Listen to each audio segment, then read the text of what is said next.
Tere tulemast kuulama Stebi podcasti Samm-sammult heaoluni. Kui sind huvitab tervis, heaolu, sport ja kõik selle maailmaga seonduv, siis oled kuulamas õiget linti.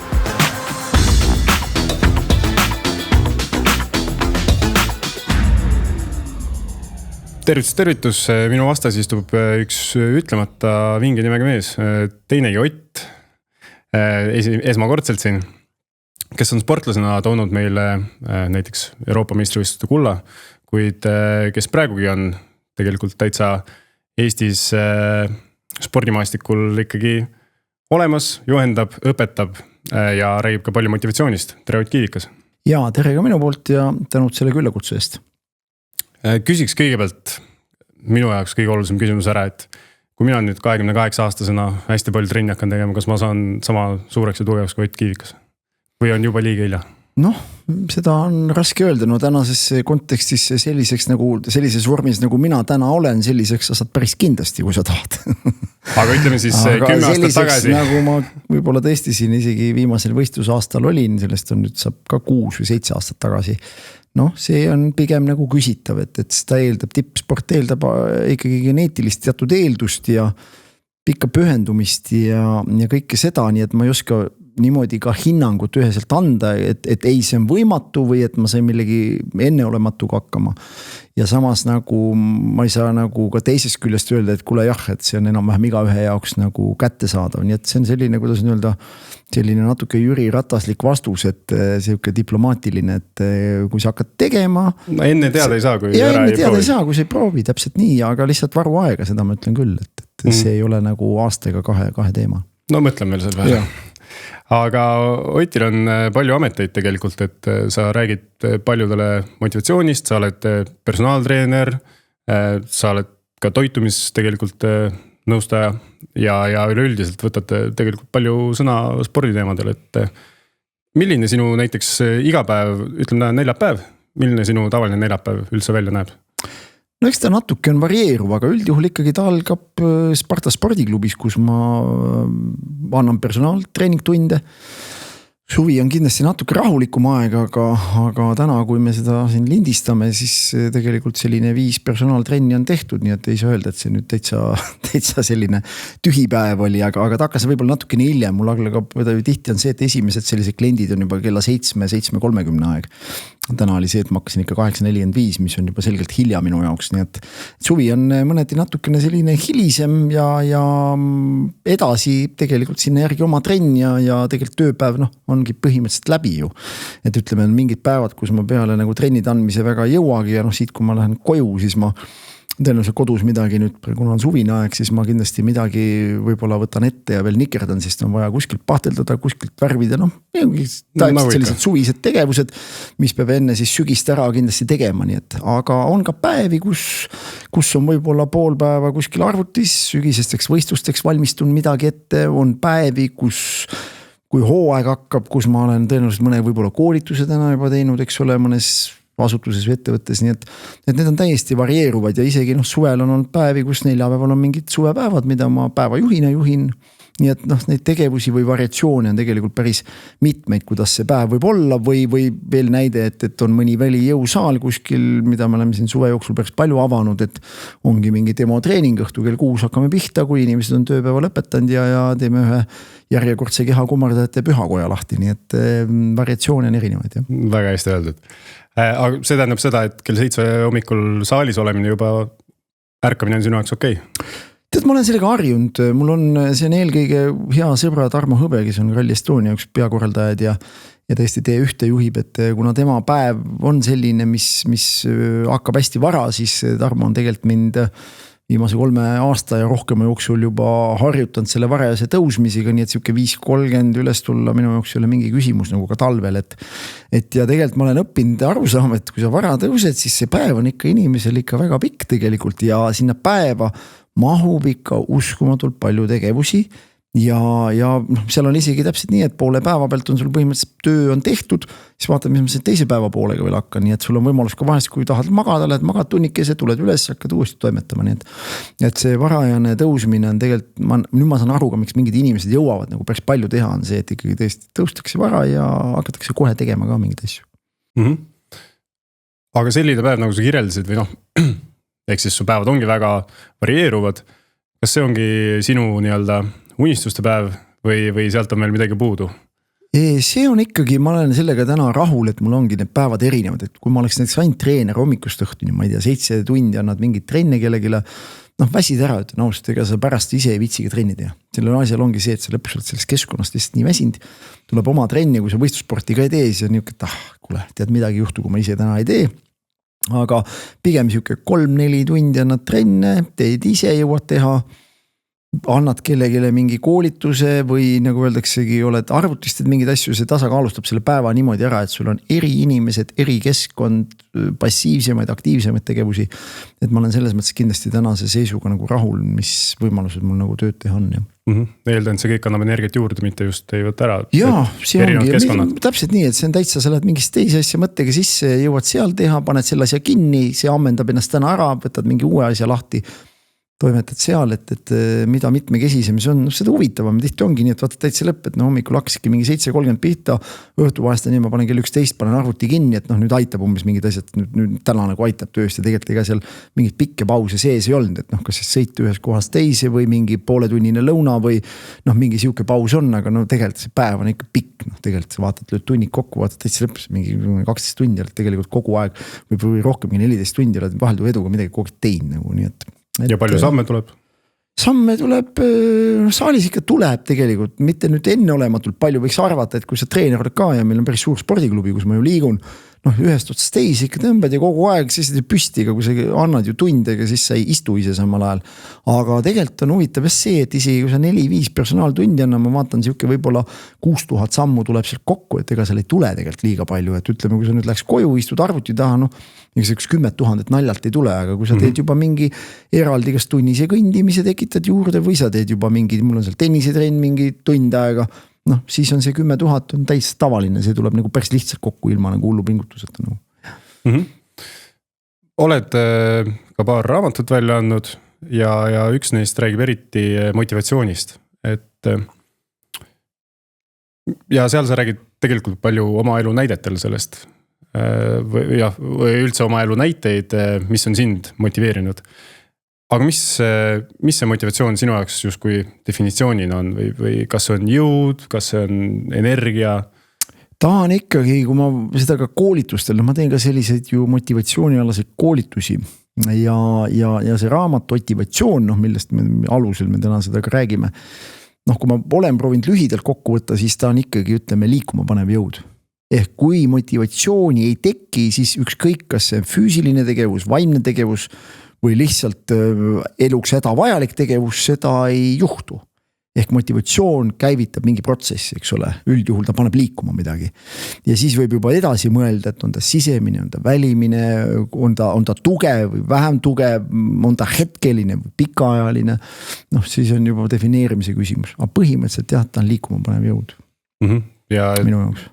Ilmselgelt, nagu sa ka mainisid, et need on arvatavasti igapäevased asjad juba, mis tegelikult sinu jaoks ei ole võib-olla motivatsiooni vajavad, aga tegelikult sul on see olemas, näiteks hommikul üles tõusmine, tööle minek. Et sõna iga tegevuse või liigutuse taha me võime tegelikult kirjutada motivatsioon, sest ta viib meid kuhugi või täidab mingit kindlat ülesannet või mis iganes asja, eks ole.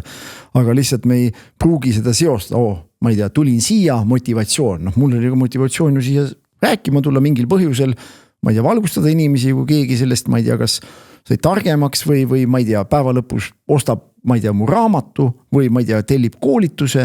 Noh, see ongi minu nagu kaudne motivatsioon, mida täna siia tuleka nagu täidab, eks ole.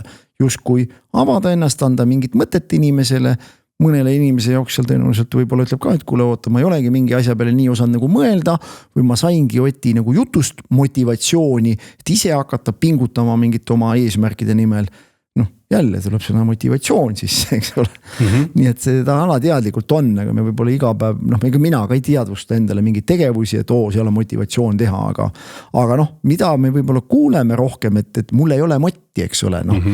et noh, ükskõik töö juures inimesed väsivad ära ja siis ei ole palk, ei ole põhiliselt ju materiaalses maailmas motiveeriv, eks ole. Noh, mul ei ole moti rohkem pingutada, kuna see ei ole mulle kasulik või mis ma sellest saan, kui ma nüüd rohkem pingutan, eks ole. Et seal see sõna mott meile tuleb nagu siia kõnekäändu nagu sisse ja siis see paneb meid nagu ka mõtlema, et oota, aga kus ta siis on või kus seda siis juurde saada või millisel moel seda tekitada nagu. Aga kas sina oled tundnud mingitel hetkedel, et sul on see jõud või mott otsas? Et on sul elus olnud mingeid asju, mis sa oled nurka jätnud sellepärast, et sa tunned, et sul läheb sinna liiga palju võib-olla jõudu ja sa ei taha seda teha? Ikka on ja noh, tähendab, elus on ju olnud ju, mul on mingid mitmed ettevõtmisi olla, kus lõpus motivatsioon seda ka materiaalselt ülal pidada, sinna energiat panustada saab otsa, noh neid ma kirjeldan selles samas raamatuski on mingisuguseid asju, mis seal nagu viltu on läinud ja mis oli pika miinusega ja noh, sealt tõmbadki lõpus kriipsu, sest noh, lihtsalt see ei ole kuidagi, see tegevus on nagu ütleme tervis kahjustav juba ja demotiveerib väga tugevalt, sellepärast et kasu, mida sa loodad saada, on see siis materiaalne või emotsionaalne, no seda ei kaasne, eks ole, noh siis on selge ja loomulikult eks eluperioodid erinevad ongi, ma olin ju ka pikka aega toidulisandite äris, lõpus seal ka motivatsioon sinna panustada kadus ära, kuna lihtsalt toidulisandid said nii kättesaadavad, eks igaüks võis neid tellida telefoniga ükskõik kus maailma otsast ja tunduvalt veel soodsamalt ja siis sa käid ja nagu räägid, miks sinu asjad on paremad või mis, noh inimene ütleb väga, väga tore, aga kuule ma tellin lõpus ikka kuskilt, ma ei tea, kännu tagant ja poole soodsamalt, noh lõpus ongi seda arvu, et no pole pointi enam, et mingi aeg on nagu ära elatud nagu, et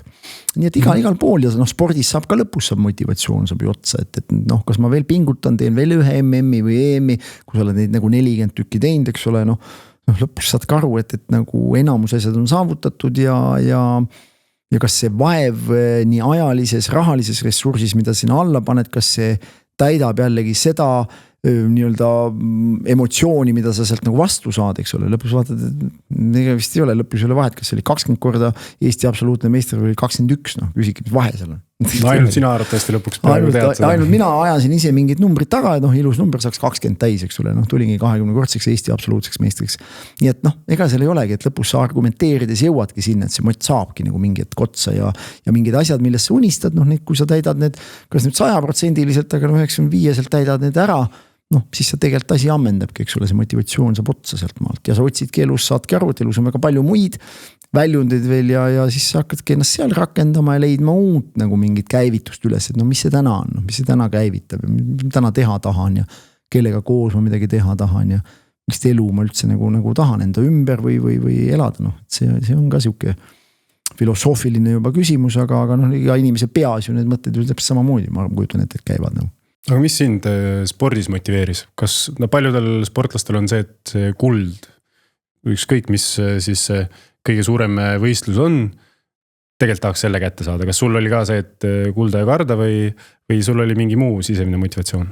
Seal oli ikka kahte pidi, kindlasti noh, rumal oleks ju praegu öelda isegi, et ei, et ma ei tahtnud võita. Noh, ma poleks elus nii palju võistlusi võitnud, kui ma võita ei oleks tahtnud. No ma ei oleks viitsinud pingutadagi nii palju. Et võit oli kindlasti üks olulisemaid, aga teine pigem oli ikkagi eneseteostus läbi siis selle spordi ja saavutamise. Ehk sa eesmärgistad mingi asja, noh ütleme, et ongi see võit ja siis, kui sa selle saavutad, siis sa ei mõtle lihtsalt, et ma sain kuldmedali juba ägeli, aga et vaat kui palju ma vaeva nägin, palju ma pingutusin, ma uskusin sellesse, ma realiseerisin, see oli nagu iseenda üle uhke nagu. Ja vaat see tunne ja rahulolu tunne, mis siis kaasnes, vaat see oli see, mida ma tahtsin nagu kogu aeg uuesti ja noh, mõnes mõttes ikkagi ka õnnetunne, sest tegelikult ka koos võiduga kaasnes alati selline rahulolu, õnnetunne, enesületus, mingid asjad, millesse sa nagu noh, ise küll uskusid, aga noh, kindlasti alati ka mingil määral ikkagi kahtlesid, kas need on teostatavad ja kui sa need kätte saad, siis see ikkagi eufooria pauk ja adrenaliini laks, mis sa sealt ikkagi said, see oli see, mis sundis uuesti seda läbi tegema. Ja jällegi, kui sa tuled järgmine päev üles, see tegelikult suht ruttu kaob ära. Ma ütlengi, et see võidu ja joovastuse tunne versus ütleme siis sellega, mis kaasneb, ütleme selle ettevalmistuse ja sellega, no see on ebaproportsionaalselt lühikene nagu. Ehk siis ikkagi, ja see pani uuesti kogu aeg otsima uut eesmärki, et sa tuled üles, tühi tunne, mis nüüd edasi saab. Oota, ma mõtlen ruttu mingisuguse uue eesmärgi välja, mõtlesidki, kuule järgmine võistlus, ma lähen sinna ka. Okei, selle nimel jälle pingutasid, said jälle selle litaka kätte. No. täpselt niimoodi ta minu peas vähemalt need asjad nagu olid ja see hoidiski pidevalt rakkes, et keha vajas nagu mingisugust keemiat, mis nagu tekkis selle saavutuse, võitmise sellega koos nagu. Heas mõttes olid sõltuvuses. Jah, ma arvan küll, et see on ikkagi, ma arvan tippsportlased, paljud, kes on mõnes mõttes ikkagi sellise edu ja ütleme siis ka tulemussõltuvuses, jah, sest see pakub sulle rahulolu, ükskõik millisel moel, aga sa saad selle. Jumal tahab, et see tuleb spordist. Ja, ei seda kindlasti.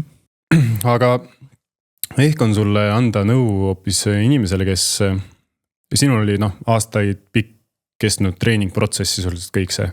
Ja ühe asjaga, üks eesmärk sisuliselt, väga pikk muidugi, aga et ühel spordialal, mis nõu äkki sa annaksid inimesel, kes on pidevas sellises hüppamises elus, et proovib siit-sealt, aga kunagi ühe asja külge ei jää, ei tundu õige, et olgu see näiteks mõni spordiala või hobi või keegi kogu aeg räägib, et tahaks hakata midagi küll tegema. Proovisin 5 korda, ei tulnud välja, lõpetasin ära, läksin uue asja juurde, et äkki sul on mõni siuke nõuanne, kuidas jääda püsivaks? Jaa, ma olen seda ka mõtisklenud, vaata ma isegi jälle pean küll paralleelselt hüppama korra selle raamatu peale, see ei ole lihtsalt mingi turunduslik nipp, aga assotsiatsioon, mis mul tekib. Mul oli oma vennaga oli ju sama assotsiatsioon tekkis, kes tegelikult oli must aasta 8 kuud vanem ja kes oli üliandekas sportlasena. Geneetiliselt me olime muidugi nii sarnased esiteks, et ma arvan, kui ta oleks nagu kulturismiga võtnud kätte ja tegelen, ma arvan, ta ei oleks mitte kehvemaid tulemusi saavutanud, sest nagu öeldaksegi, mida aeti nagu visuaalses mõttes sassi, sa saad aru, et nagu sama inimene, eks ole, mingis vanuses.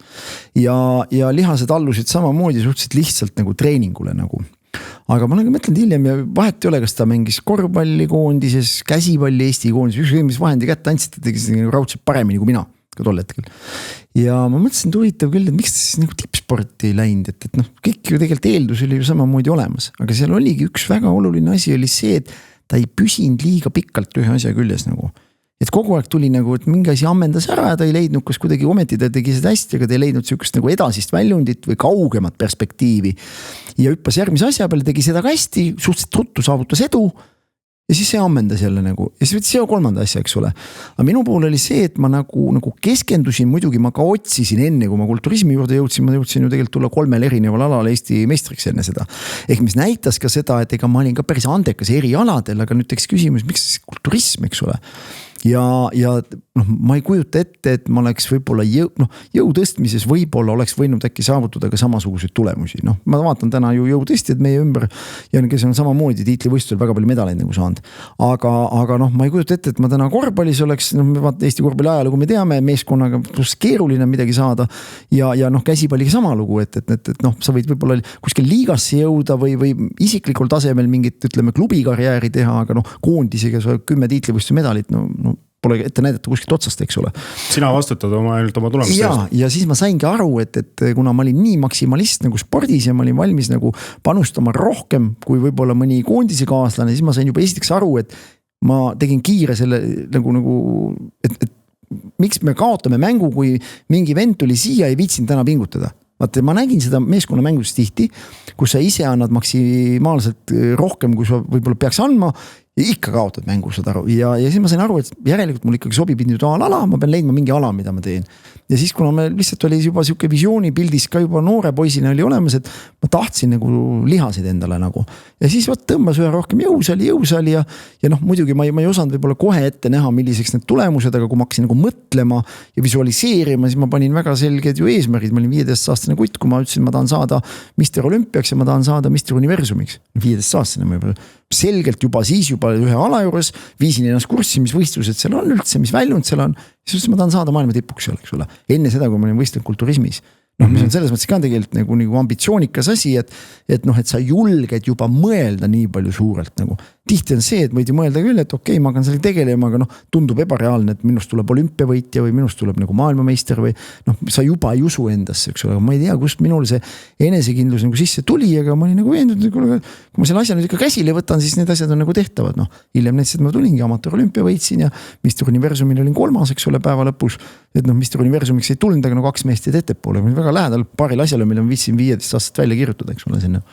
Nii et mida ma neile inimestele soovitan, tulles nüüd selle jutu juurde tagasi, ongi see, et ikkagi esiteks erinevaid asju peab proovima, sest kui mulle tuudoks täna, ma ei tea, keegi poiss või tüdruk küsitakse, et noh, et kuule, ütle, kas tast tuleb, ma ei tea, kulturismis asja või saab või ei saa. Ma võin teoreetiliselt hinnata pinnapealselt, et noh, ma näen geneetiliselt näiteks, et okei, tal on mingid jooned olemas, mis tundub, et nagu sobivad. Aga ma ei näe ju peale vaadates, mis töötahe on, milline ta pühendumis on, kaua ta kannatab, kaua tal kannatust on, seda ma ei näe, seda ma näen töö käigus. Ehk siis need on ka iseloomujooned, mis ka määratlevad edu ära. Ehk meid ei määratle ainult ära geneetiline ime, kas me oleme. Sest noh, tippspordis vaieldamatult geneetiliselt peab olema antud. Aga mis ala see on, võib-olla selgub, et ma ei tea, ma olen diskgolfis väga hea. Ma olen proovinud seda siis mõnda aega. Ja selge on see, et 2 trenniga ma sellest aru ei saa. Ma olen inimestega ütelnud, võtke näiteks lastevanematele, kui ma käin rääkimas. Ma ütlengi, et võtke, tehke lastega ka kokkuleppe. Tehke üks hooaeg ära ühe treeneri juures mingit ala. Vaadake siis aasta lõpus, just et me ei solguta teda iga kuu erinevasse trenni või poole aasta pealt ei võta ära. Tehke kokkuleppe, laps jõuab alates esimeses klassis kuni gümnaasiumini. Kõike jõuabki proovida. Seal võib olla meeskonnaalasid, seal võib olla kergejõustikku, pallimänge, mis iganes võimlemist, tennist, mis iganes alad meil on, eks ole. Ja tegelikult proovidagi välja selgitada, et mis talle sobib, kas ta on meeskonnamängija, kas ta on individuaalasi, kuidas tal klapp tekib, kas meeskonnas või ta on pigem üksi nokitseja, kuidas tal treeneri klapp on, kas see treener nagu toetab ja teeb teda või ta tunneb ennast kõrvale jätuna. Et ma olengi teinud niisugused ja oma lastega tegin samamoodi kokkulepped, küsisingi, mida teha tahate, okei, võib-olla kohe ei teadnud ka, käisime erinevad spordivõistlustel, ma ei tea, äkki tahad seda proovida, võiks proovida, mängisid ju, ja ütleme vanem tütar, kes täna tegeleb ka tippspordiga, sügisel valmistub maailmameistrivõistlusteks, lasteaiast alates käis tennises ma viisin, siis ta käis kergejõustikus, siis ta käis vehklemises, eks ole, kuni lõpus tuli võimlemises, kus iganes ta veel käis, kuni lõpus siis tuli ja ütles, et kuule, et aga äkki sa õpetad mind jõusaalis. Okei, kui sa tahad, et ma sind õpetan, eks ta oli kõrvalt ju näinud, eks ole, ja mingi vanus jõudis ka siuke teismeikka juba, kus on kehaga tekib ka mingi siuke, et tahaks parem välja näha ja aga hakkame tegema, eks ole, nüüd on 8 aastat on sellest juba möödas ja toimetab ja päris hästi, eks ole. Nii et seal mingid asjad tuleb nagu lasta kulgeda, mida ma nagu ei saa tihti arvan see, et kui laps või noor pannakse mingisse ühte trenni, öeldakse nii, me panime su, ma ei tea, jalgpalli, tundub, et kui sa mingisse klubisse jõuad, et see on kasulik ka või tennises ka,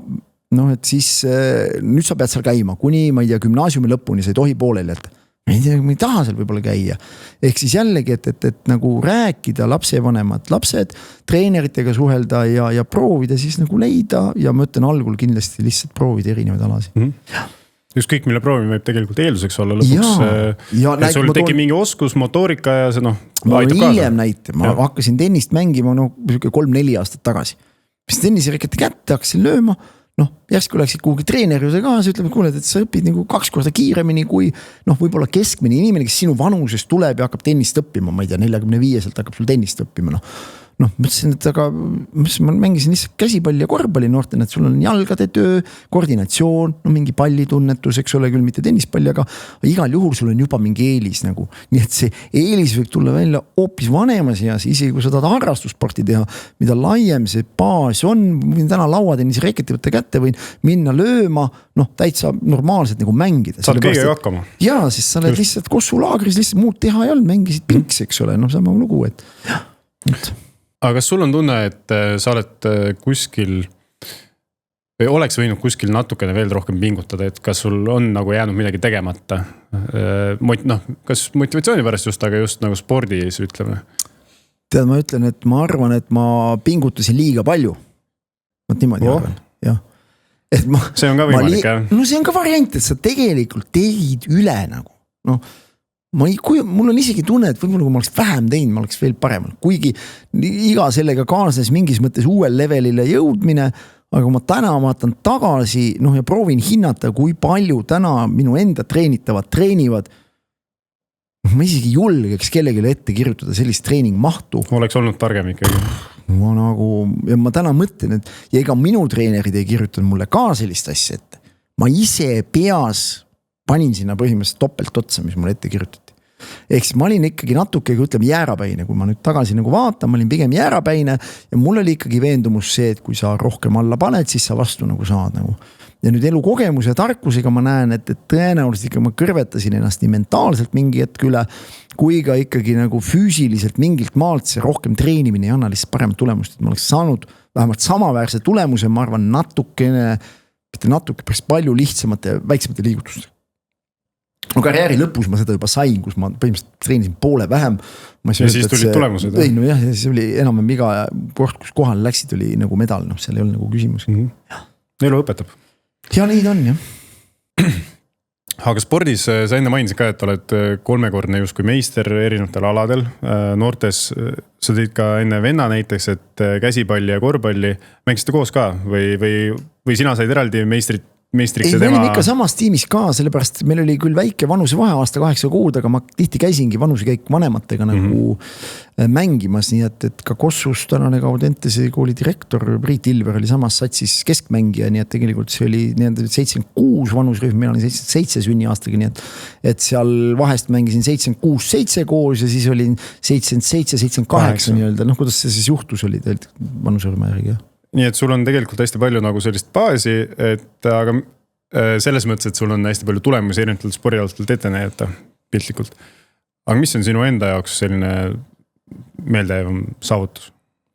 No see on ikka seotud ikkagi kindlasti kulturismiga ja mõne siis ikkagi sellise unistuste saavutusega, kas see on Mr. Olümpiaks tulek või maailma reitingu võit või Euroopa meistri tiitel, et nad on ma ei saaks ühtegi neist üle tähtsustada, sest igat neist Euroopa meistriks ma tulin 16. EM-il, kui ma käisin 16 aastat kohal, iga aasta käid, et sul peab olema järjepidevust, et käid ja sa ise kogu aeg usud ja ma kogu aeg nägin, et see tuleb, mine lihtsalt kohale, kui tulnud järgmine aasta vaatad mingi 2 punni jälle esikohast ja jälle järgmine aasta, niimoodi see läks, kuni see lihtsalt ma ootasin selle aja ära ja amateur olümpia, millest samamoodi ju enamus selle ala tegijaid unistab ja maailma reitingut saab aastas võita üks inimene, see teeb unikaalseks just see, et see on kõikide kaalukategooriate ülene ja iga võistlus annab sulle reitingu punkte, aga reitingus on kõik kaalukategooriad ühes reitingus, selles mõttes, et ja selle aasta taga on sinu nimi, nii et see jääb nii-öelda ajalukku. Jah, meeste kulturismis ja absoluutkategooria maailma reitingu võit, seda ma ütlen, pagana keeruline seda järgi teha tegelikult. Ja üle on võimatu teha.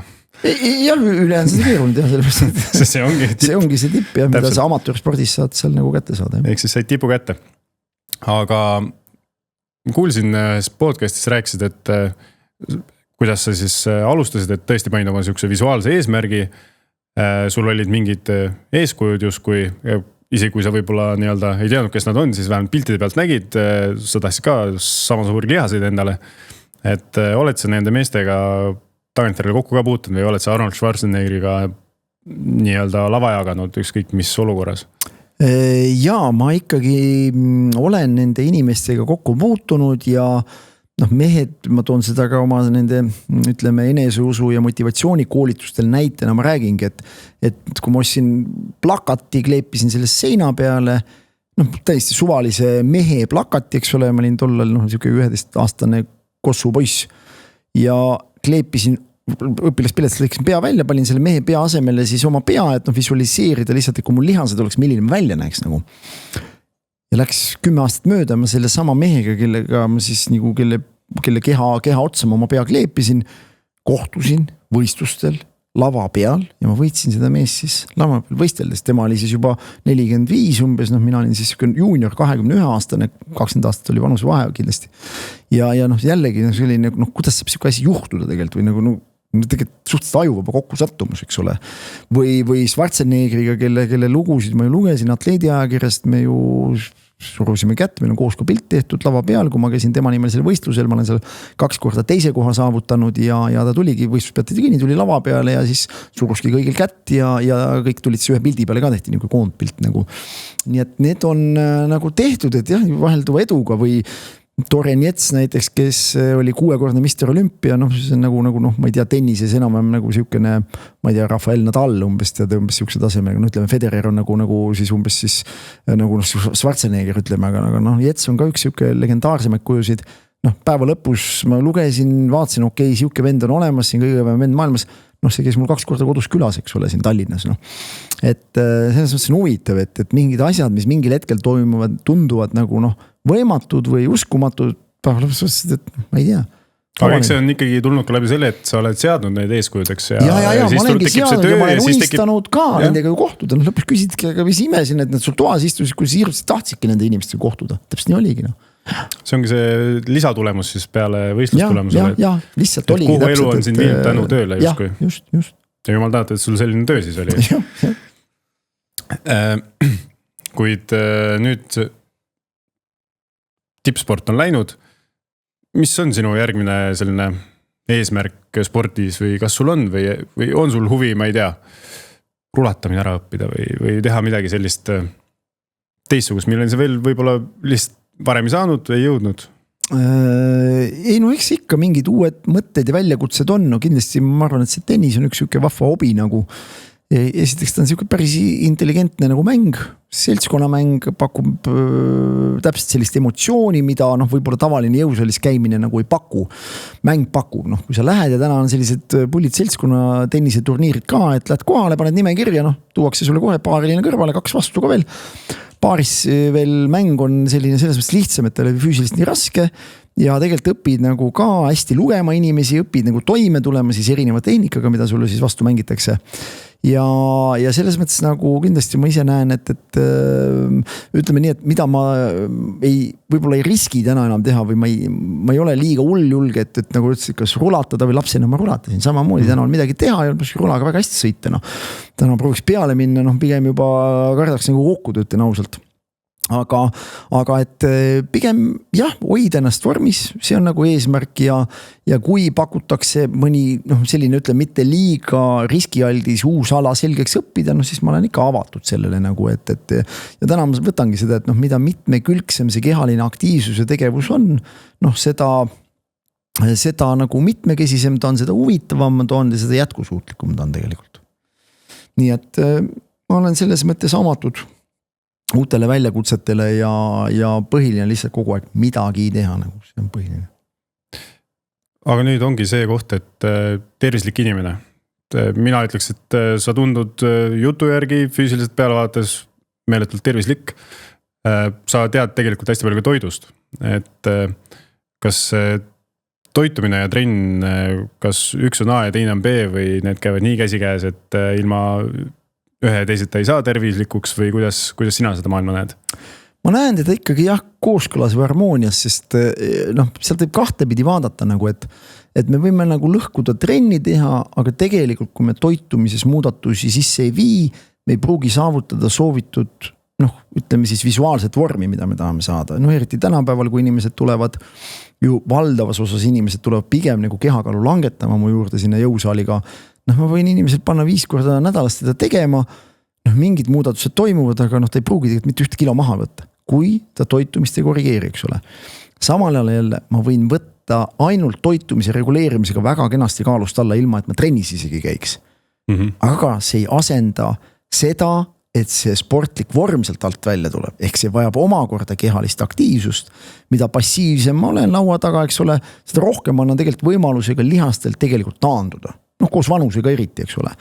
Nii et jällegi me jõuame sinna, et ütleme maha võtta saab ka ilma treeninguta, aga me ei saa rääkida siis sportlikust inimesest, eks ole, et keha koostis muutub, aga lihasmassi osakaal tegelikult kehas ei suurene, eks ole. Pigem võib-olla ekstreemse dieediga kaob lihas ka veel isegi see vähene ära.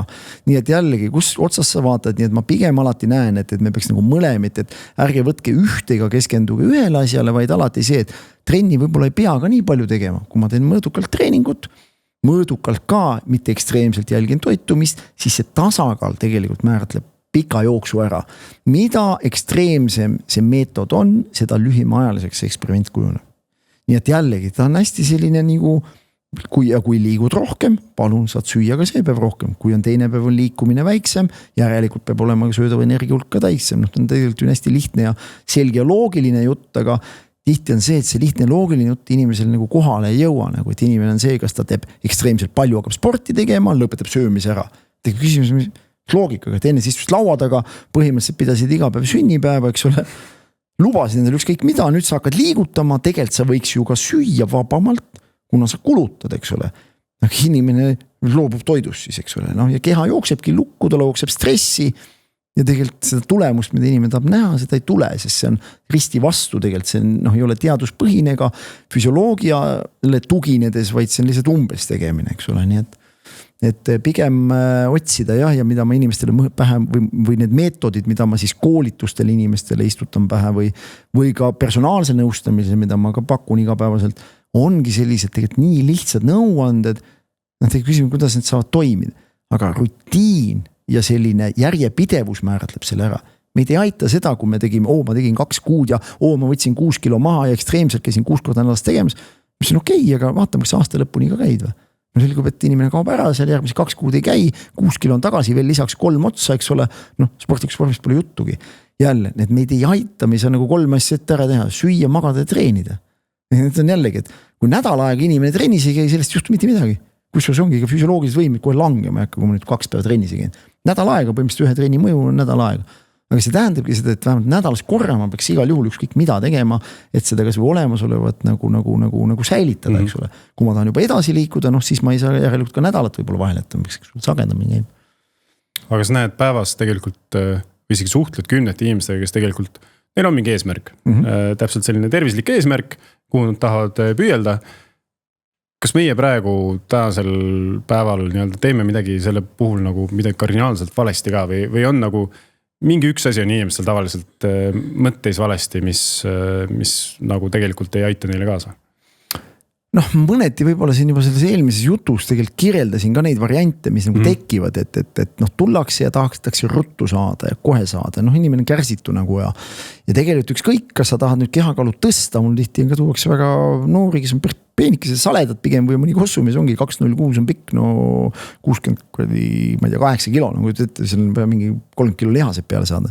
Et ükskõik, kus me vaatame, kas me tahame juurde saada või maha saada, me ei saa nagu seda protsessi väga palju kiirendada.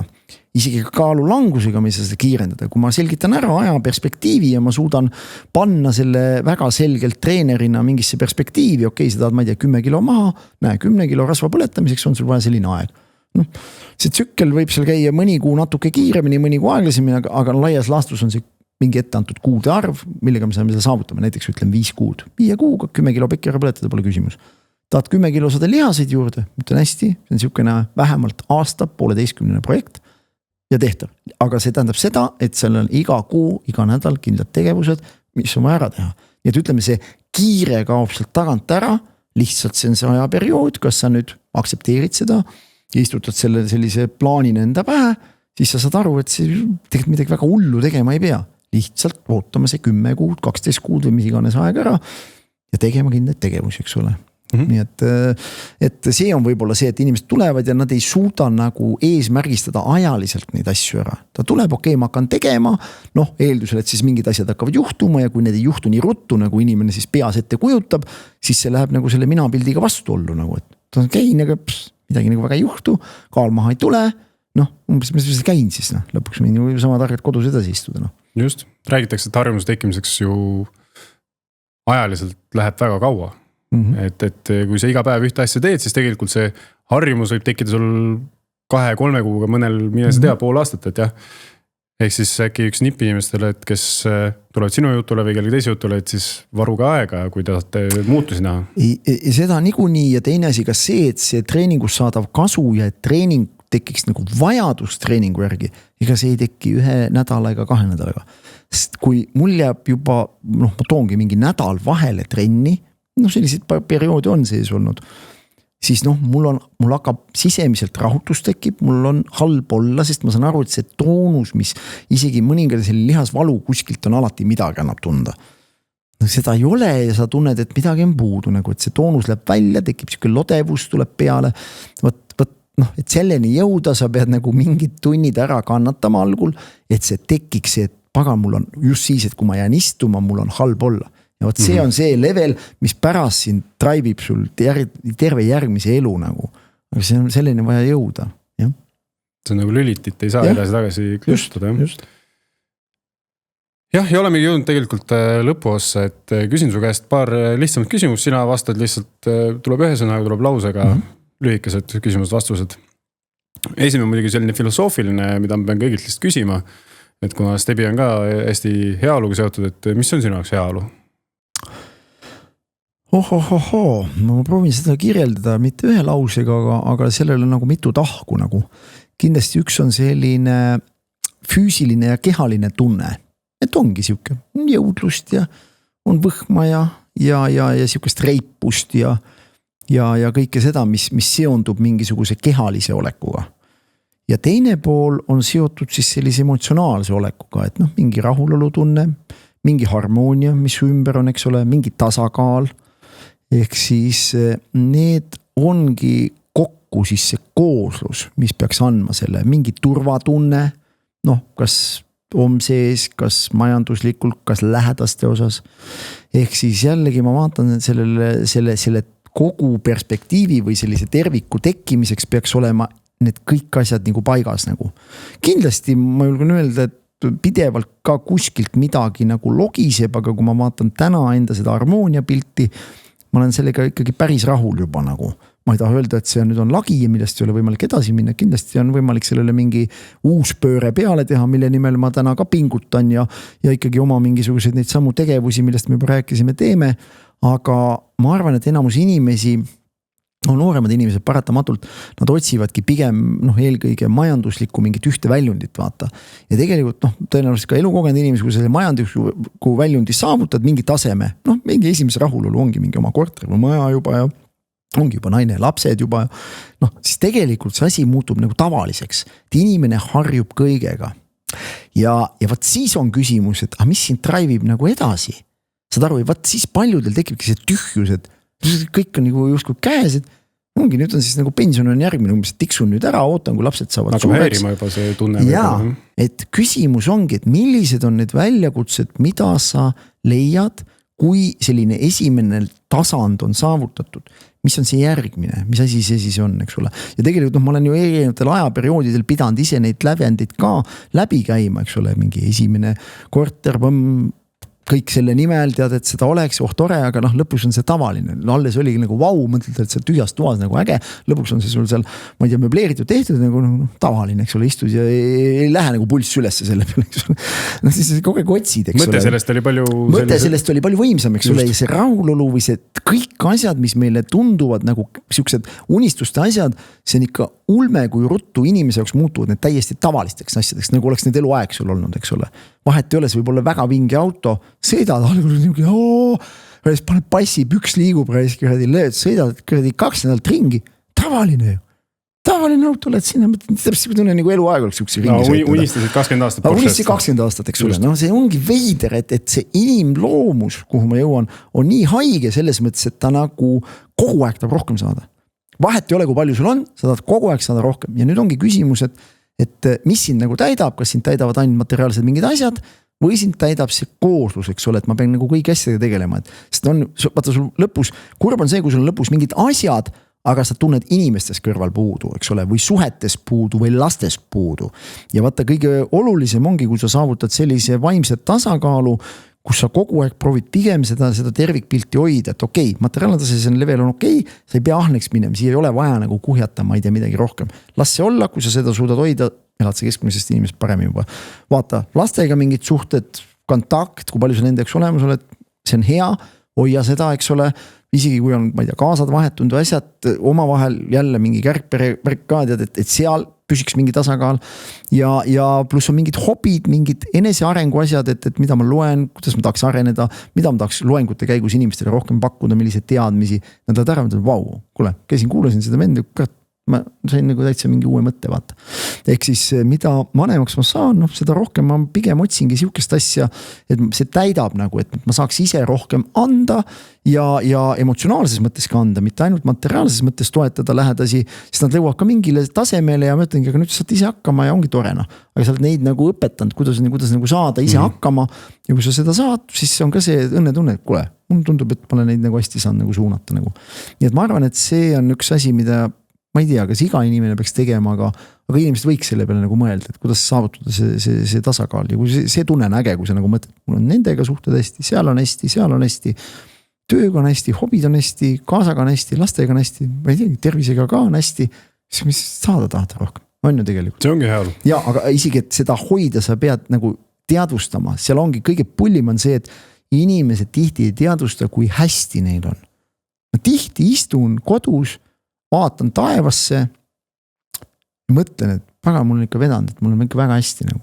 Vaata, et sa teadvustad ja tänad kas või mõttes, mis iganes või keda või ise kas või ennast või lähedasi, kes on aidanud selle teha, aga et sa teadvustad seda, et sul on hea olla. Ükskõik, kus levelil sa oled, kindlasti alati ütled, et kuule, aga ma ei ole sinna levelile veel saavutanud, et tänagi selle ees, kus sa täna juba oled. Võtta praegune level, jah. Ja see on tõenäoliselt juba parem kui väga paljudel enamus inimestel maailmas, hakkame sellest pihtagi. Nii et nii ta on, et jah. Nüüd üks selline spordikoha soovitus, et olgu selleks äkki mõni vinge jõusall, kus sa käinud oled või maailmas või mingi matkarada, kus sa käinud oled, et kus saaks sporti teha? Teate, kuna ma olen ju viimase 4 aasta jooksul aidanud paigaldada 60 välijõusaali üle Eesti. Ma soovitan inimestele minna, leida kaardi pealt need kohad ülesse. Meil on kas või Omnitsimi kodulehe pealt leiab meil väga kenasti üles ja neid saale on teiste brändide poolt veel, mis on pandud, aga põhimõtteliselt on mapp olemas. Minge proovige, täna on välijõusaalid uued, mis ma olen pannud. Ulme, põhimõtteliselt nagu sisejõusaal. Jah, võrdväärne sellega. Nii et see oleks kindlasti nagu soovitus ja tõesti erinevad ka siis matkarajad, erinevad suusarajad, erinevad isegi kergliiklusteed, ma käin rullitamas ka. Selline rohkem polegi vaja, on ju. Ma ütlen, kui keegi ütleb, mul ei ole võimalik, ma ei tea sporti teha, siis ma ütlen, et tehke silmad lahti, kas või koogeldage või pange ChatGPT-sse sisse ja küsige, kus ma saan, ma ei teha sporti, pange veel alanimetus, mis teid huvitab ja kuvab ette asju, et selles mõttes on ikka ulme, mis on toimunud 3 aastakümne jooksul, et mis võimalus täna on, et tehke lihtsalt silmad lahti ja avastage neid. Kas sul on äkki üks selline raamatu või lugemissoovitus või podcasti soovitus või? Tead, ma loen palju, mul on selles mõttes hea, mul on vedanud, et mul on üks lapsepõlve sõber on kogemata trükikoja omanik nagu. Ei saadad iga päev sulle uue? Ei, ta ei saada iga päev, ma käin umbes 2 korda aastas käin tal trükikojas ja see on põhimõtteliselt on niimoodi, et maast laeni, aasta jooksul, mis siis trükitakse, jutt on Printbest trükikojast Viljandis, 2 korda maailma parimaks trükikojaks tunnistatud kusjuures ja sama enam-vähem mul maja taga, kus ma üles kasvasin tegelikult Viljandis ja siis öeldaksegi, et kuule, võta, siin on sul enam-vähem kastid, et võta, mis tahad, alati trükitakse ju rohkem ja kõik ei saada välja, alati jätakse mingid eksemplarid trükikojal endale ka vaata. Ja ma nüüd käisin 2 nädalat tagasi, vist tulin 3 kasti raamatutega tagasi. Viimane lugemine oli Elon Muski raamat, mille ma lõpetasin üleeile. 650 lehte raamat, korralik teost. Ei ole ühe õhtu lugemine. Soovitangi võib-olla seda ka lugeda tegelikult ja just selle mõttega, et aru saada, meil, kui sa loed nagu maailma rikkama mehe elulugu, võiks ju tekkida tunne, et pagan, kui ma selle läbi loen, ma saaks ise mingisuguse, ütleme, ikka mingi võluvitsa, et kuidas siis kas või miljardäriks saada ja võib-olla see paneks nagu mõtlema või panebki mõtlema, et kas te nii väga tahategi olla nii rikas, kui tema mingil hetkel, eks ole, täna on. Ja võib-olla, kui keeruline inimloomus selle taga peab olema, et saavutada selline tase, kus ta täna on. Ütlen aastat, kui ma loen selle läbi, mina peale seda miljardäriks enam saada ei unista, ma ei ole sellest kunagi unistanud, aga ma lepiks oluliselt väiksemaga, kui lugedes seda läbi, mille või kuidas tehes see saavutatud on, sest mulle tundub see ka päris aus kirjeldus, sest kui lugeda selle Walter Isaacson, kes on selle kirjutanud, on kusjuures Apple'i omanikust Steve Jobsi raamatuga kirjutanud näiteks ja mitmete teiste selliste tippkuulused, siis ta pakkus ka Muskile seda lugeda enne, kui see ilmub. Viitsin isegi seda läbi lugeda, et ta on päris, ma arvan, aus kirjeldus kõrvalt vaata silmist, milline mees see Musk on nagu nii, et ma arvan päris siuke, keda eriti huvitab üldse, võib-olla teadus, võib-olla ettevõtlus, võib-olla ikkagi. Tema puhul ka inimpsühholoogia võib-olla. Inimpsühholoogia, ma arvangi just, või ka keegi, kes tahab juhiks saada, siis võib-olla sealt võtta mingeid juhijooni, kas te selline juht tahaksite olla võib-olla, noh. Igaüks võtab oma. Igaüks saab võtta oma täpselt, et ja noh, tegelikult seal on inimsuhted, perekondlikud suhted, isa, emaga suhted, väga keerulised suhted kusjuures, et noh, tegelikult jällegi vaata, kui palju õnnetust on läbi lapsepõlve või läbi isa isiksuse tema elus, kes saadab teda keskealise mehena ja isa on nagu kummitus seal taustal, eks ole, käib. Nii et tegelikult on päris nagu kurb lugemine tegelikult isegi. Ja kusjuures sama mul tekkis näiteks, kui tahate väga head raamatusaavutus kellegi spordi koha pealt. Andre Agassi elulugu soovitan lugeda, see on ka siuke 500-leheline raamatist. Aga no sama lugu, kuidas teha ühte ala ja kuidas inimene, kes iga üle lehe põhimõtteliselt kirjeldab, kuidas ta vihkab mingit spordiala, ta on seal üks edukamaid, eks ole, läbi aegade. Ja noh, samal ajal jälle läbi mille see siis tulnud on või millisena ta ise ei taha enam oma elu nagu näha, et hästi sellised nagu ausad raamatud, lugemised. Nii et raamat ikkagi on sellised, milles on hästi palju äratundmisrõõmu, vahet ei ole, siis ei pea olema sama rikas, aga need inimsuhted ja kõik see võib olla väga ülekantud tähendus, iga inimene võib leida sealt. Ühed vennad ja kõik edasi nii tulevad. Ja enne kui joone alla tõmbame viimane küsimus, mis on sinu see võib-olla üks igapäeva rutiin, mida sa teed, olgu see suur või väike, mis hoiab sind värskena või kas sul on mingi?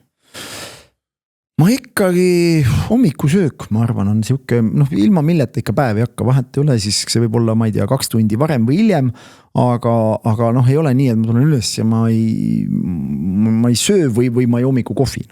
Noh, ütleme siis söök jook koos, aga see on ikkagi see, mis käivitab ja mille pealt ma ikkagi jaksan pikka päeva nagu teha, et kui ma selle ära jätan, no siis on ikka poole päevalt on toss väljas. On seal mingi imepuder või? Ei ole, mis sul lemmik on?